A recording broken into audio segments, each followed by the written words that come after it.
So लोगोफोर जों दा माने एसे रेस्ट लाथ'दों आरोखि थारमाने हासुनो ओंखारदों So hello everyone आंनि चेनेलावहाय बयखौबो बरायबाय आं दिनै दतमा बाजाराव बेरायफैदों आरोखि आं ब्लग भिडिअ हंगारिया बिराद गोबाव जाबायमोन ओरैनो एन्टारटेनमेन्ट भिडिअ माबा माबि मालायनिखौ हंगारलाबायो दिनै आंनिखौ हंगारसै लेट्स गो So लोगोफोर दतमा बाजारा माबायदि जायो बेखौ नायलांदो दिनै मा बारायमोनलाय बुधबार बाजारावहाय गिदिर जाथारो आरोखि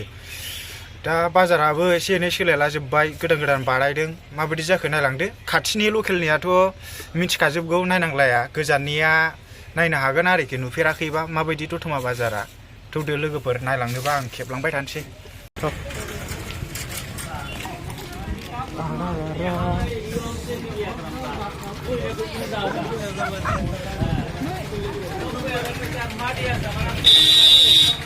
दामनोसो नागिरबाय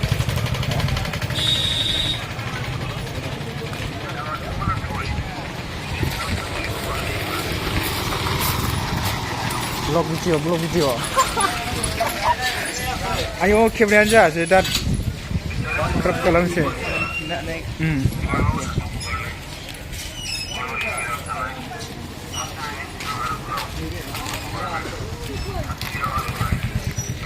हटेल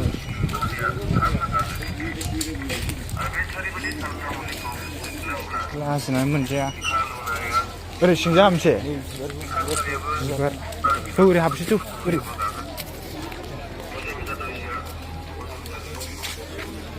होथेबाय थाबायलै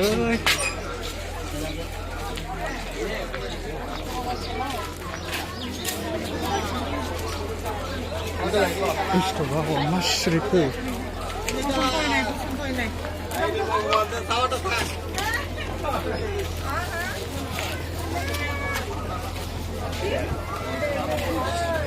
मारै जाखो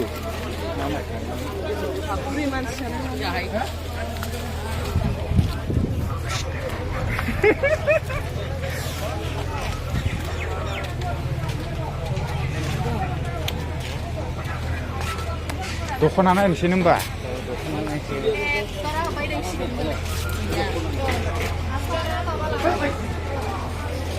सोनाय नामा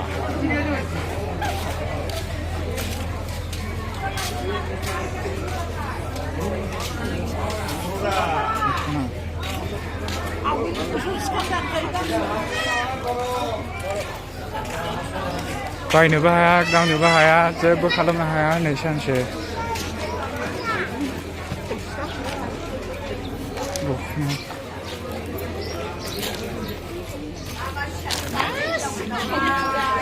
खेबनायानो जायासै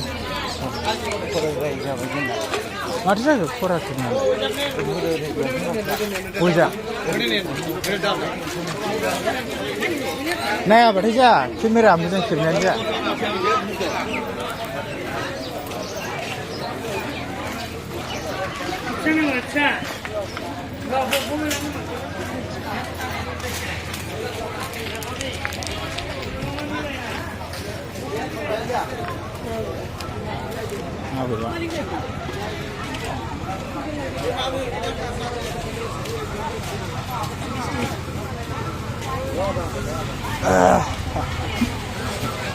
Sixty FPS langsung ya.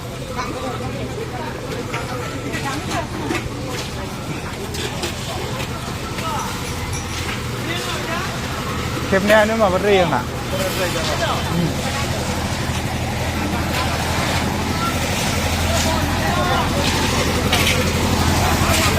बानायगासिनो हा माखौ खेलामनो बानायगासिनो बाजारा सोलानो फैसै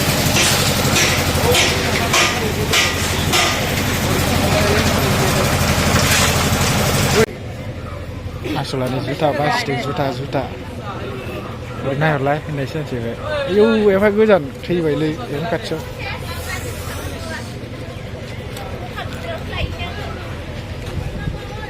लाजिनाय मोनजायालै आजिखालि होनबा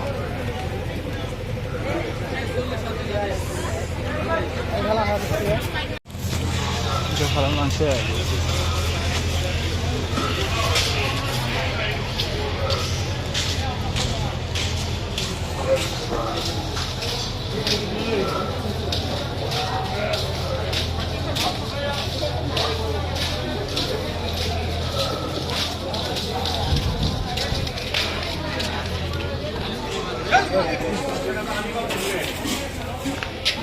जाहैबाय दतमा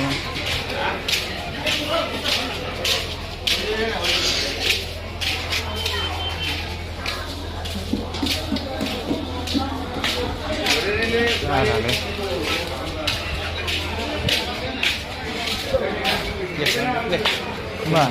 बाहा सैनांगौ ओमफ्राय लोगोफोरजों दा हासुनोसो ओंखारदों हासुनो थांथोंसै लोगोफोर जों दा माने एसे रेस्ट लाथ'दों आरोखि थारमाने हासुनो ओंखारदों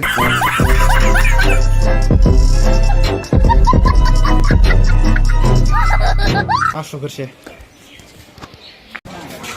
ओरैनो खेबखाङाखैना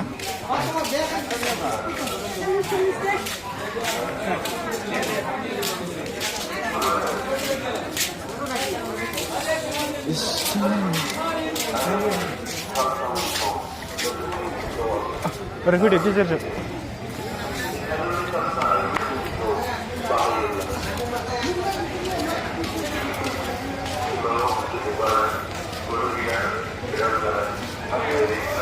आंबो खेबलाय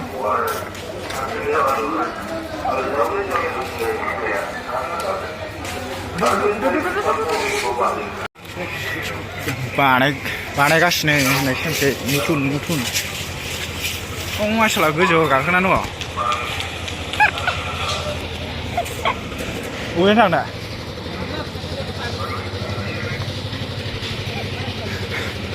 खेबबाय थायालां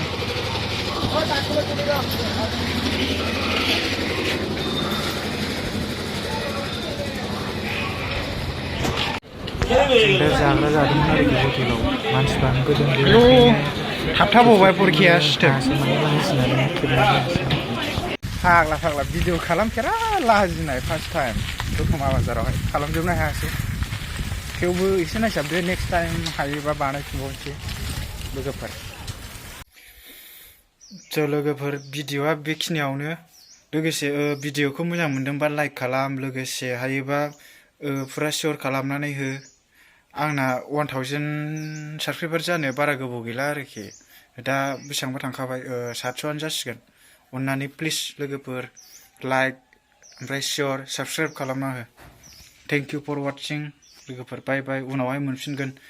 दतमायाव गल्डेन जुबलि जानो नागिरदों बेनि भिडिअ लाबोगासिनो दं आङो मोसानायबो लाबोगोन लोगोसे ब्लग भिडिअबो खालामगोन आङो बाय बाय